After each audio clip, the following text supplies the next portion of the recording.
Welcome back. Step number 9 in the legal checklist for startups is to select your tax treatment. I'm Mark Lyda from the Lyda Law Firm. Let's get started.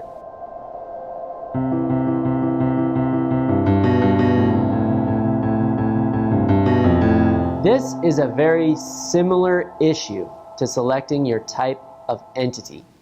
However, I separated it into a different video because the IRS treats your entity a little bit differently from how your state treats your entity. For example, the IRS does not recognize the concept of an LLC. A limited liability company is a state law concept. The IRS does not have a way that it taxes LLCs.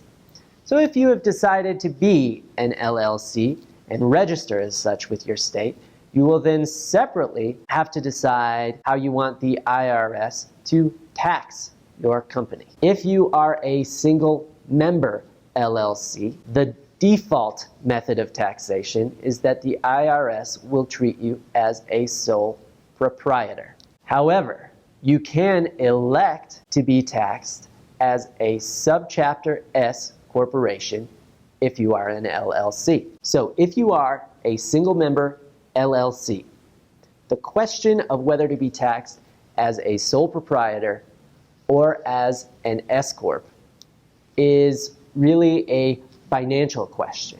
There is a certain level, at least in the current tax year, at which if you are at the level of where your business is bringing in enough that it is your sole source of income that can support you or support your family, you are more likely to want to register as an S corp. Whereas if your business is more of a side hustle or not totally supporting you yet, there may be tax advantages to being taxed as a sole proprietorship.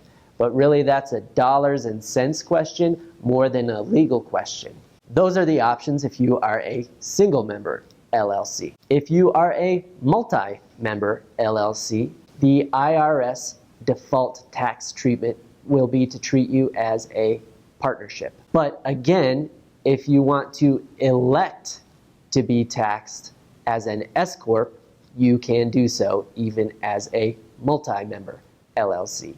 And again, it's a financial question about what is to your monetary advantage as far as being taxed as a partnership versus being taxed as an S corp. If you choose to be taxed as an S corp, you will not only need to select that option when you obtain your EIN, which we'll talk about in the next video, but you will also have to fill out and mail in IRS Form 2553 to elect to be taxed as a subchapter S corporation. So those are the options if you are an LLC. You will also need to make a decision if you are a corporation.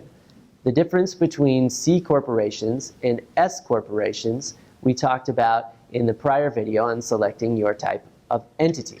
You will also need to make that decision clear to the IRS because subchapter C corporations are taxed differently from subchapter S corporations. Okay, so that's selecting your tax treatment. I made this a separate video because it's just a slightly distinct concept from selecting your entity type because the IRS does not recognize all of the different types of entities that states typically recognize. So you'll need to make that extra decision. Next up, we will talk about obtaining your EIN, or Employer Identification Number, from the IRS. Thanks for watching, and please remember to click like and subscribe to help keep legal education accessible for small business owners.